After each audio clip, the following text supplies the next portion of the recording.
If you've played Gran Turismo 4 before, there's a very good chance that you recognise this car. This is the RSC Rally Raid car, a prize car obtained from Capri Rally Easy, a 1v1 tarmac race in the Special Conditions event hall. This event is accessible once you obtain the A license, the second license in the game. It's actually a surprisingly good performer. It only weighs 1000 kilograms and has 400 horsepower, racing tyres and downforce stock. It can be used to clear challenging events like Tuning Car Grand Prix without upgrades if you apply some suspension, gear and differential tuning. This makes it a great car to obtain in the early game. Since the AI opponents in Capri Rally Easy are quite weak, it means the RSC is very accessible if you choose to get the B&A licenses at the start of your playthrough.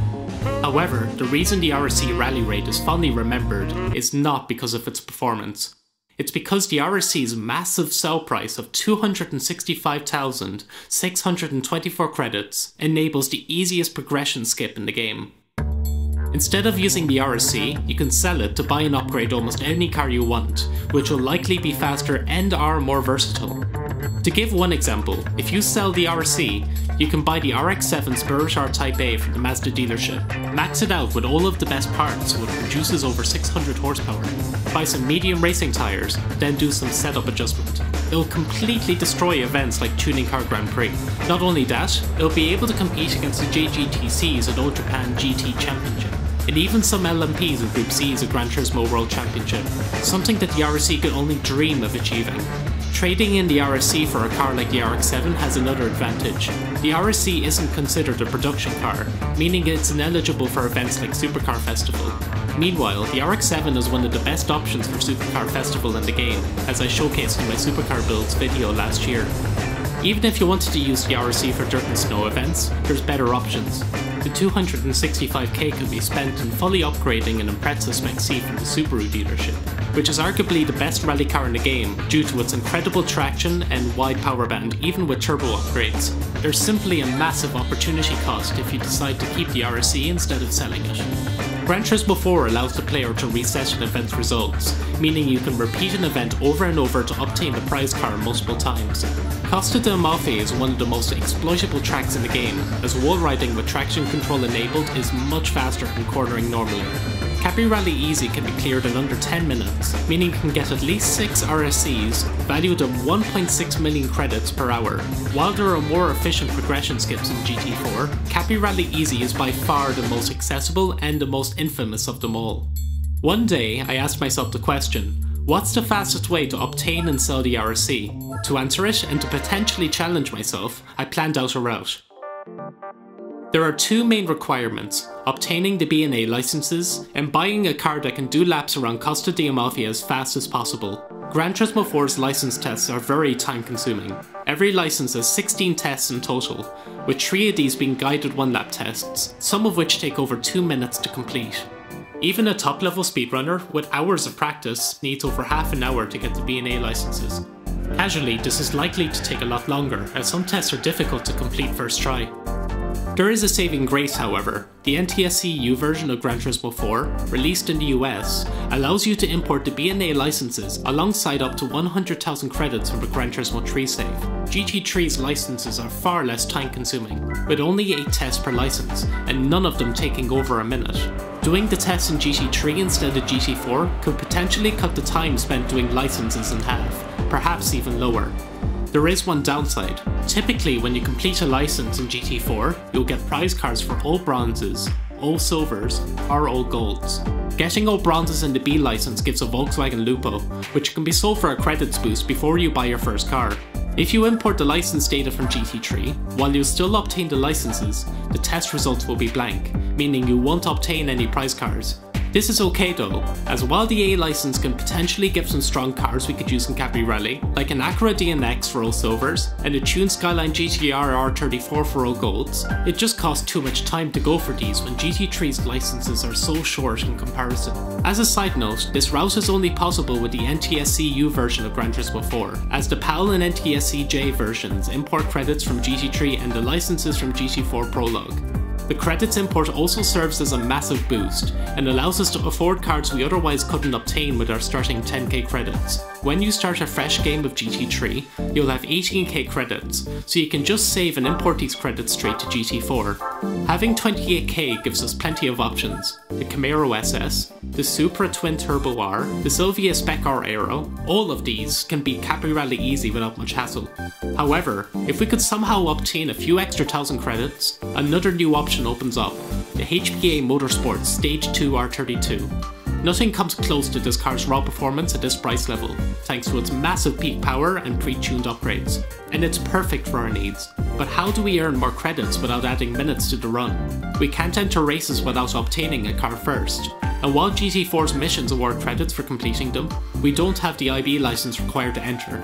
The solution is to get all golds as we're getting one of the licenses in GT3. Getting all golds will award us with a prize car, and the NB Miata from the B license is worth over 5k credits. We can sell the prize car before importing our save to GT4, which gives us just enough to afford the HPA Golf without wasting too much time. This is easier said than done, however. If you don't get gold first try in any of the B license tests, it costs too much time to retry. One advantage of playing on NTSEU is that the B license times are much easier compared to PALs. While most of the gold times are trivial, B8 is a real challenge to gold first try, even on NTSEU. There are two critical sections you need to master in B8, the sharp right turn after the tunnel, and the wide turn linking the second and third tunnels. For the first section, you need to center the car's weight as you're approaching, then brake in a straight line, only turning once the car has slowed down. Timing your acceleration out of the corner is key, as accelerating too early will cause the car to lose traction. For the second section, you need to be on the right side as you approach the tunnel.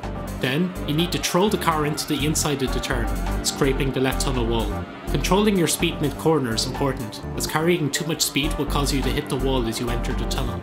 You need as much corner exit speed as possible for the straight leading to the finish. A slight mistake will prevent you from getting gold or even cause you to fail immediately.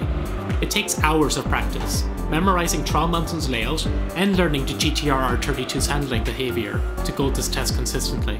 So, the route is now clear. Start a playthrough of GT3, get all golds in the B license, obtain the A license, sell the prize Miata, start a playthrough of GT4, import the licenses and credits from GT3, buy the HPA Golf, complete both races of Capri Rally easy, then sell the RSC. And so, I set myself the goal of completing a clean run of GT4 RSC %.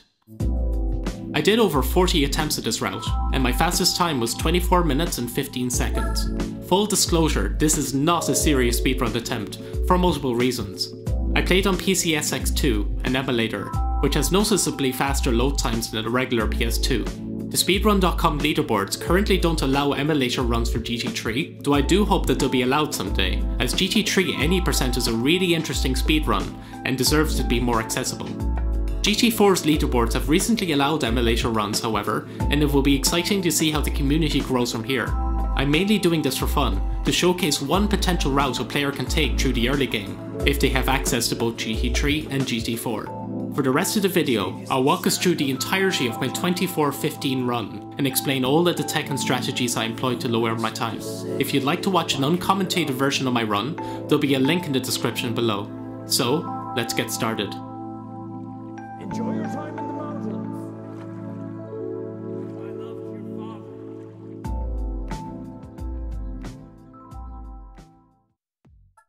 Before starting the run, I load up Gran Turismo 4 on an unformatted memory card so I can create a save and adjust some settings. I disabled the frame limiter in PCSX2 to get through these pre-run menus a lot faster, but the run itself would be entirely at normal speed. I'm running the game with an automatic 480p deinterlacing code, which means the screen settings will always be 480p whenever I boot up the game, for better visibility. I'm also using Silent Warrior's enhanced HUD and UI texture pack. I switched to manual transmission and enable 16:9 display, mute the music, and disable the opening menu and autosave to save time later when I need to boot up GT4 again later. I then boot up Gran Turismo 3, which is where the run will begin. Like in GT4, I mute the music, enable 16:9 display, and switch to manual transmission. I also map reverse to R1. This is to make a trick called reverse shifting easier to perform, which I'll explain in a moment. I start the timer as soon as I enter GT mode and head straight to the license center.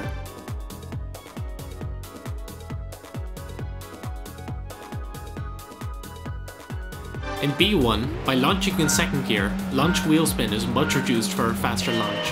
Time can be saved in most of the tests in the B&A licenses by properly managing the car's launch. You can also see at around 6300 RPM that I tap the reverse button, and the RPM needle slowly glides down as the car still accelerates. This is reverse shifting. It's a much faster method of gearing up for most cars with stock drivetrain upgrades in GT3. For optimal acceleration, you need to tap reverse as quickly as possible, as the car will be in neutral gear and won't accelerate for as long as reverse is held. I mapped it to R1 so I could quickly let go after tapping. I begin braking right before the 950 road marker, gradually downshifting for optimal braking distances. All of these optimizations make this a very easy gold, as long as you don't completely overshoot the braking zone. My launch strategy for B2 is a little unorthodox. I launched the Viper in second to reduce wheel spin, but to avoid it getting bogged down at low RPMs, I gear back down to first, then reverse shift to second. This is the most consistent way to get a clean launch from my testing. I actually lost a few runs to this test due to exiting too early, before the car had fully stopped. Around 875 meters is the sweet spot for braking with this car, and I find it safest to brake slightly early and let go of the brakes for a moment if you notice the car is going to stop ahead of the braking zone. While B3 is generally an easy gold, it's one of the most difficult tests for me to do consistently due to the Fiat Coupe's massive understeer under acceleration. A second gear launch is perfect for this car, greatly reducing wheel spin. This is the first test where the driving line appears, and personally I find these to be more of a distraction than anything. Their suggested lines often take really wide lines, costing time if you follow them perfectly. As well, we have more speed than the game expects due to our controlled launches and reverse shifting, so the lines are generally quite inaccurate. I find it best to brake much later than the line suggests for a slow and fast out approach. In this attempt I rotated the car slightly too much and needed to accelerate mid-corner to correct it. Still, I was over half a second under the goal time.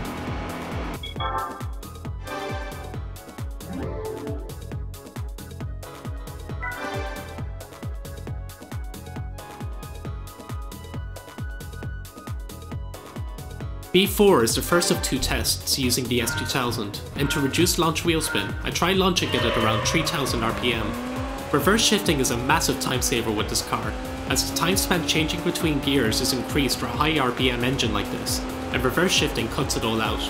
The effectiveness of reverse shifting depends on the car. It generally saves the most time when driving cars that have engines that peak at high RPMs.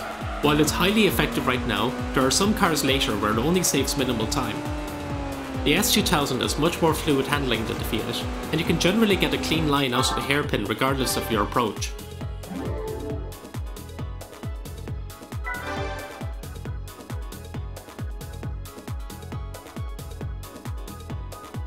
In B5, we once again see a second gear launch to minimise wheel spin. I find that staying to the left on the approach saves time over the driving line suggested path.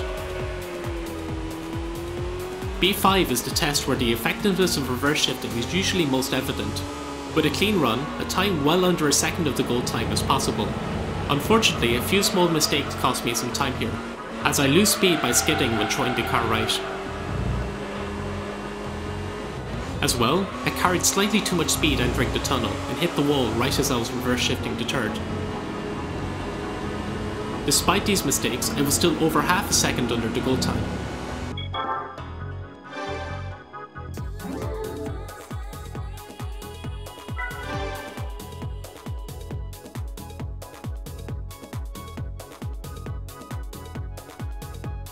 B6 is a straightforward launch, as I hold down the accelerator as soon as the test begins for a fast launch, then drive towards the left. This can be a challenging test casually, but reverse shifting makes it much more forgiving. The Miata has really sensitive handling, and once you commit to a turn, it's very difficult to course correct. I turned right too early, forcing me to take a wide line to avoid entering the grass. I managed to recover, braking once the car's weight had centered, then cutting through the curb for a clean line into the tunnel. Turning while the car's braking can cause traction loss and lose time, so you need to be really conscious of the car's weight transfer.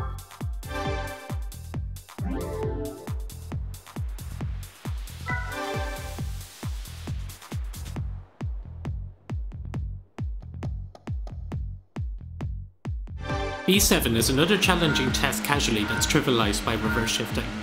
A regular first gear launch, then you can take a much more direct path through the curves than the driving line suggests. I lost a run directly before this due to cutting too deep into the grass and failing the test, so I was playing it quite safe in this attempt. You want to swerve the car right into the tunnel by cutting through the curb, but it's easy to overdo it and either enter the grass and fail, or hit the tunnel wall and lose speed. I find that braking is more consistent than decelerating to get a clean line into the second tunnel.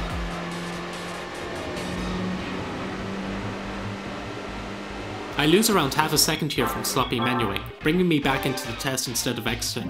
Thankfully, this is one of the least costly menuing mistakes you can make, compared to others that can cost multiple seconds, or potentially the entire run. Speaking of run killers, next is B8, the infamous R32 at Trial Mountain test. A launch at around 6500 RPM is fastest from my experience. I would say around 50% of runs that made it this far died here, but my consistency did improve as I did more runs. In this attempt, I cut too close towards the tunnel wall and exited the tunnel wide. I managed to recover by immediately veering left before approaching the sharp right turn. You need to be able to react to whatever the car does in this wide right turn, as it's easy to understeer into the rock wall. Because I thought I was on a slow run, I took a risky line towards the inside, which paid off. However, I corrected too early and hit the tunnel wall, losing some speed. Reverse shifting saves very little time with the R32 due to its wide power band at mid RPMs, so your driving lines need to be on point. By some miracle, even with a couple of mistakes, I was still able to beat the PAL goal time of 42.8 on the first attempt. With that, the B license is now obtained, with golds in every test.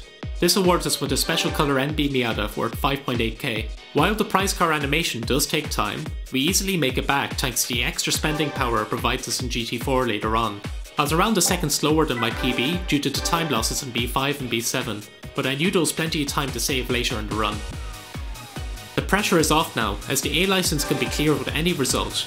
That being said, it's easy to become too relaxed and make a careless mistake that ruins only your progress. A1 is quite easy, a simple hairpin approach with an NSX using reverse shifting, and a low RPM launch to reduce wheel spin. The A license's prize car, a Mazda RX-8 concept, is worth 75k and is significantly more valuable than the Miata we get from the B license. However, there's a few problems. The A license is brutally difficult to get gold without retries, and even top level GT3 speedrunners struggle to gold A7 consistently. Even if you do gold A7, both A6 and A8 are quite challenging, as you can't rely on reverse shifting to save time due to the rolling starts. As well, even though 75k is a lot of credits, there isn't an effective way to use the spending power. The HPA Golf in its stock form is unparalleled by anything under 100k, and buying upgrades costs massive time. If you've already gotten all golds in the B license, the prize car animation only serves to waste time. You would need to avoid getting all golds in the B license, then pray that you get all golds first attempt on every test in the A license. In the GT3 any percent speedrun, however, getting all golds in A is optimal, as the 75k provides a massive early game boost. A2 is another easy test. The R34 loves to lose traction if you accelerate too early out of the hairpin, so ensuring the car's weight is centered before exiting the corner is crucial for a gold time here.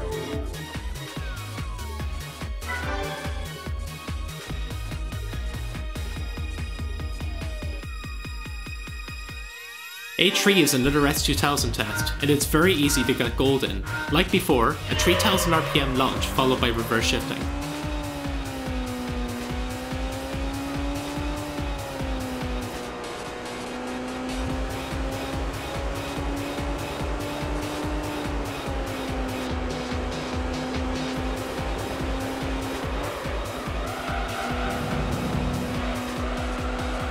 Midfield's turn 1 is very forgiving, as long as you don't carry too much speed into the corner, and I was nearly a full second ahead of gold here.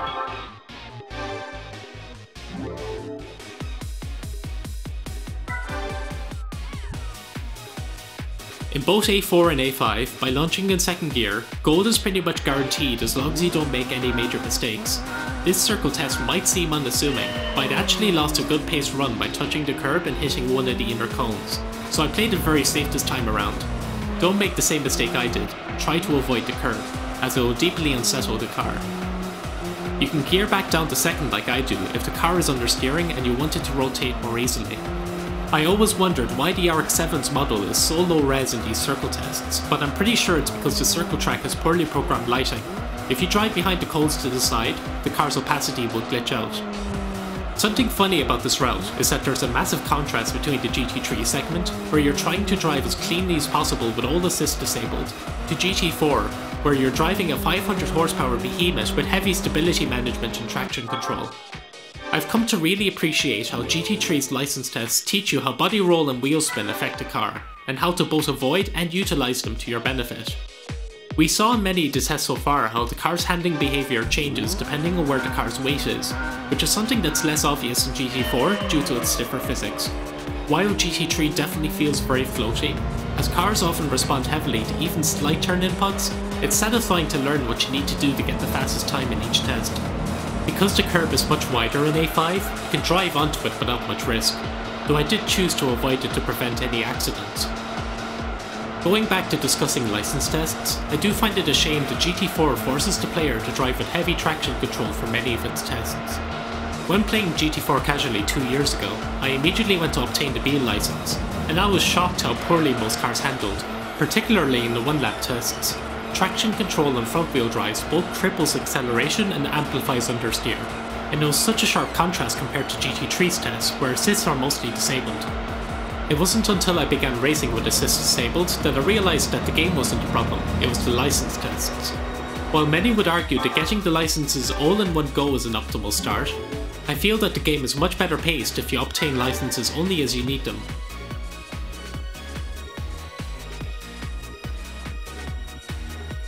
A6 is the first rolling start test, and is personally a difficult test for me to go consistently due to the XKR's bulky handling. You want to be on the right side after exiting the first 180 turn for a good approach to the following horseshoe turn, and I tried to reverse shift in a straight line to avoid speed loss.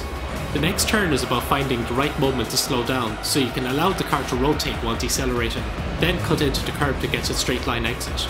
This attempt went decently well, and I was barely able to squeeze under the goal time.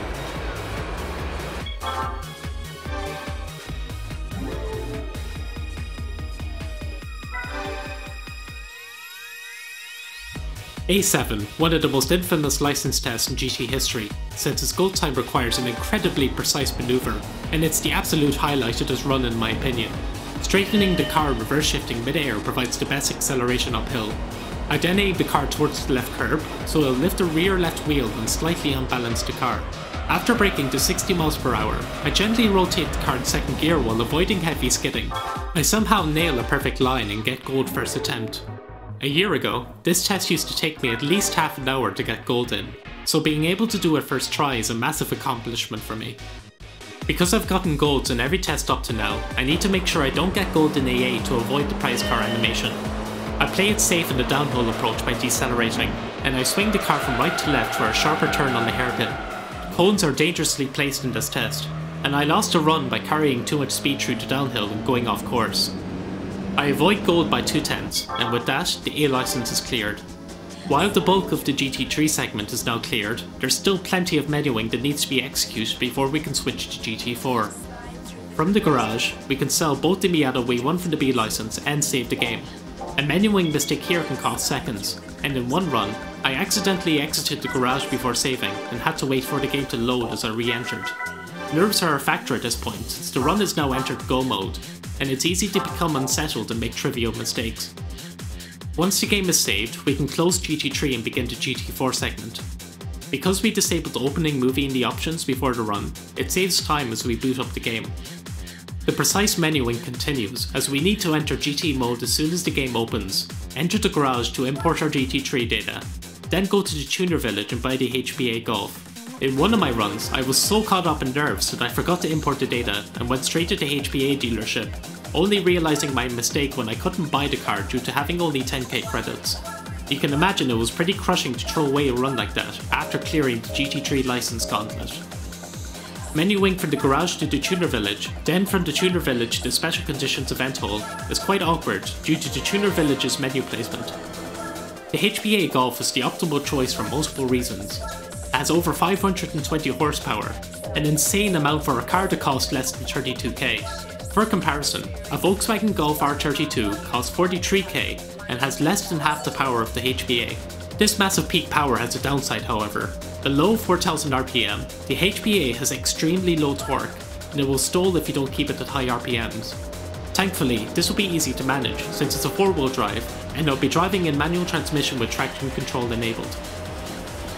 As many GT4 players would find out casually, the fastest way around Amalfi's hairpins is wall riding, as long as you don't trigger a penalty. Penalties occur if you collide with a wall or an AI opponent head-on with the front of your car. For 5 seconds, the car won't accelerate past 50 km per hour. Some corners are easier to wall ride than others, and if you collide directly with the wall, the ensuing penalty can cost seconds. The third and fourth hairpins in particular can easily give penalties with a poor approach, and you can see that I approached the wall well before the turn to minimise the chance of penalties. Thankfully in this run, I managed to avoid any unintended penalties, though I do intentionally get one in the second race as you'll see later.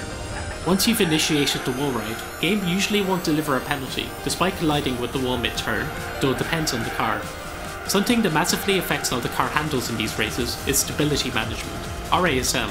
For every car you obtain in GT4, ASM is set to 10 for oversteer and 10 for understeer. Traction control is also set to either 5 or 7, depending on the car. ASM oversteer slows down the car when the tyres lose grip, and ASM understeer makes the car easier to turn by causing grip loss. They both counteract each other in a weird way, causing slippery handling and massive speed loss when you try to aggressively rotate the car. The triangle warning light will flash when either ASM or traction control are enabled. The downhill section before and after this hairpin are very dangerous, especially the chicane where you can easily collide with the wall and lose a lot of speed. I exit the chicane wide and the rear of the car collides with the wall, slowing down the car, thankfully avoiding a penalty. For the series of hairpins leading to the start line, we need to drop down to first gear, or else the car will stall and won't accelerate properly. The car takes a long time to shift from first to second, but there isn't an easy way to avoid this. GT4 does have a trick called e-brake shifting, that works similarly to GT3's reverse shifting, but it's much more skill intensive. By tapping the handbrake right as you gear up, the RPM needle will glide down, though it generally rarely saves time because the handbrake slows down the car. This would have been a good opportunity to utilise e-brake shifting, but I hadn't practiced it enough to risk going for it in a run like this. The car would be much faster in corners if ASM oversteer was set to 0, but it costs too much time to enter the car settings and disable it. ASM understeer actually helps the car quite a bit, as it's prone to understeer as a high power 4-wheel drive with no downforce. The HBA Golf also comes pre-equipped with soft sports tyres and a semi-racing suspension kit, which greatly help with traction around Amalfi's tight hairpins. While it lacks downforce, it can get adjustable downforce by buying a rear wing from GT Auto. Again however, it takes too much time to buy it, then enter the car settings menu to adjust it. If the run had more than 2 races, I would assume that the benefits would eventually outweigh the costs.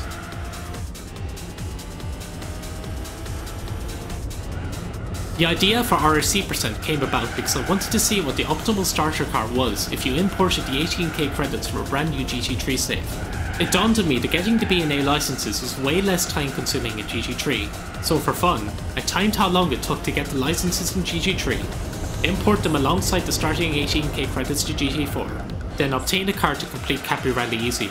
Of the cars I tested, the 2000 Camaro SS from the Chevrolet dealership seemed to be the best option, as it only costs 22k and you can power it to over 350 horsepower with the remaining credits. It's also a fantastic tuning platform, as the supercharger upgrade bumps it up to over 500 horsepower, making it viable for late game events like Supercar Festival. I definitely recommend it for a casual playthrough.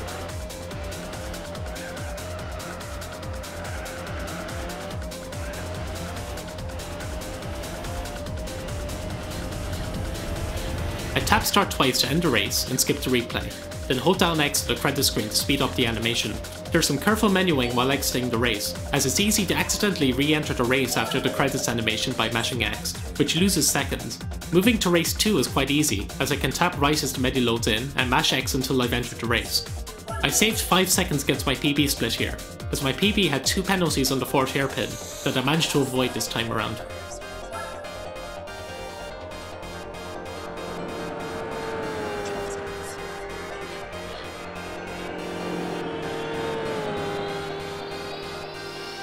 Race 2 is a very tricky start, as you barely have enough time to overtake the delta before the first hairpin. As soon as I overtake, I brake while moving into the left lane to avoid the delta from taking an inside line. If you enter the corner too wide, the delta will overtake you, and you'll likely be forced to take a penalty as it will block you from passing it. It isn't a massive time loss since you'll be driving at low speeds in this section anyway, but it's worth trying to avoid. Once that section is cleared, we can continue our normal strategy of wall riding. I find that the reverse layout is slightly easier than the normal layout, since you're facing away from the wall in the chicane, and the upcoming hairpin can be wall rided instead of requiring you to time your braking. After testing the KEMMEI, I began to theorise what was possible if you were to gold one of the licenses in GT3, sell the prize car, then import the extra credits over to GT4. I had put in hours of practice learning the gold strategies for the B license as I was researching for the GT3 Ultimate Guide, so I felt reasonably comfortable with the idea. While having the extra 5k from selling the Miata meant that the KEMMEI could now afford vital upgrades, like a sports suspension kit for improved handling, it also opened the door for new car options. When I compared the HPA Golf to the KEMMEI, not only was it much faster on the straights, it also required 0 upgrades in setup, which was a massive time saver. After this run, because I was so close to getting all gold in the A license, I went to check what other possible options there were if you sold the RX-8 for 75k. The Buick Special costs 58k and has slightly more power and weighs less than the HPA Golf. However, it's a front-heavy FR with a 60-40 weight distribution and very poor grip modifiers. It loses so much time in the hairpins due to lack of corner exit traction. The Dodge Viper SRT10 has a much more favourable 48-52 weight distribution and has great traction out of corners, but its lap times at Amalfi were around the same as the HPA Golfs.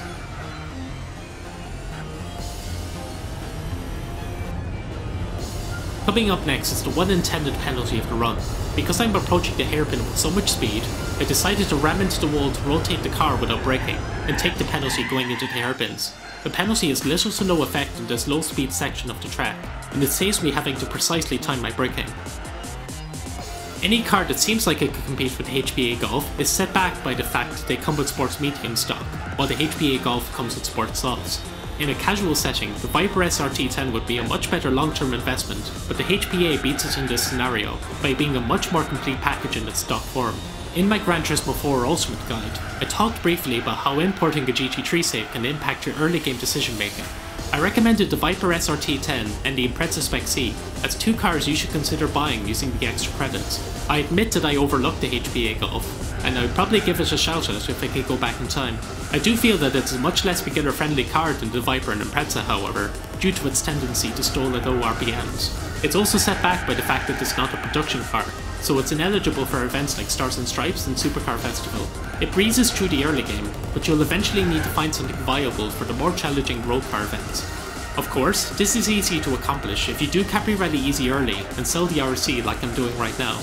We'll end the run with 277k credits, which is more than enough to buy into the workhorse, like the Shelby Series 1, BMW M3 CSL, Mercedes SL55 AMG, Dodge Viper SRT10, Mazda RX-7 Spurs R Type A, Nissan Skyline GT-R M Spec Noir, Honda NSX Type R, or whatever your heart desires. A big reason why Capri Rally Easy resonates with so many casual GT4 players is because of how it completely opens up the game and provides the opportunity to afford your dream car. While there are certainly optimal choices to spend your credits on, you have the freedom to buy almost any car you want. With that, the final race is complete, but we're not finished quite yet. We still have plenty of menuing left to execute before reaching the final split, and my PB lost 3 seconds due to accidentally choosing the wrong car in the garage. This is where I knew I was going to save a chunk of time, as long as I didn't repeat the same mistake again.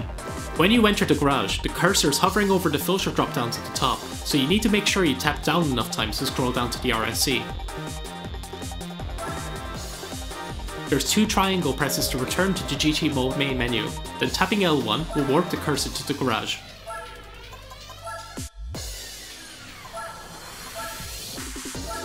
The RSC has been sold and the run is complete. In 24 minutes and 15 seconds, we obtained the B&A licenses and accumulated 277k credits by starting both GT3 and GT4 from scratch. I was very pleased with this run overall, as while there were some minor time losses in the B license and the first Capri Rally race, I avoided any major mistakes.